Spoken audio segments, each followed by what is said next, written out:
স্কুলের বাইরে থেকে স্কুল ছাত্রীকে উদ্দেশ্য করে অশ্লীল অঙ্গভঙ্গি করার অভিযোগে এক যুবককে গ্রেপ্তার করল মালদা মানিকচক থানার পুলিশ। জানা গেছে শুক্রবার স্কুল চলাকালীন সময়ে মানিকচকের মথুরাপুর বিএসএস হাই স্কুলের বাইরে থেকে স্কুল ছাত্রছাত্রীদের উদ্দেশ্য করে ওই যুবক অশ্লীল অঙ্গভঙ্গি করছিল, যা দেখে স্কুল ছাত্ররা দৌড়ে গিয়ে যুবককে ধাওয়া করে স্কুলে নিয়ে আসে। এরপর স্কুল কর্তৃপক্ষ ওই যুবককে ক্লাসরুমে আটকে রেখে মানিকচক থানায় খবর দেন। খবর পেয়ে পুলিশ গিয়ে ওই যুবককে আটক করে থানায় নিয়ে যায়। পরে ঘটনায় স্কুল কর্তৃপক্ষের তরফে আটক যুবকের বিরুদ্ধে মানিকচক থানায় লিখিত অভিযোগ দায়ের করা হয়, যার ভিত্তিতে পুলিশ ঘটনার তদন্ত।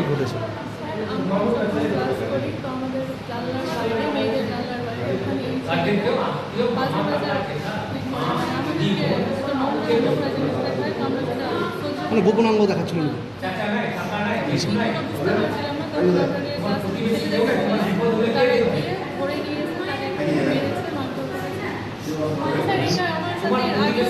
এই ছেলেটা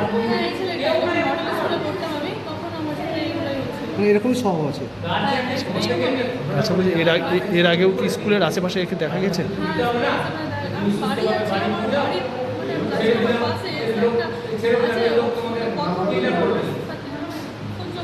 মানে বারবার এই ধরনের অসভ্য আচরণ করে।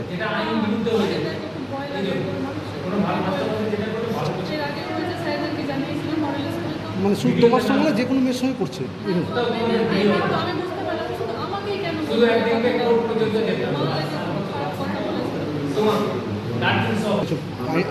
শাস্তি চাইছো?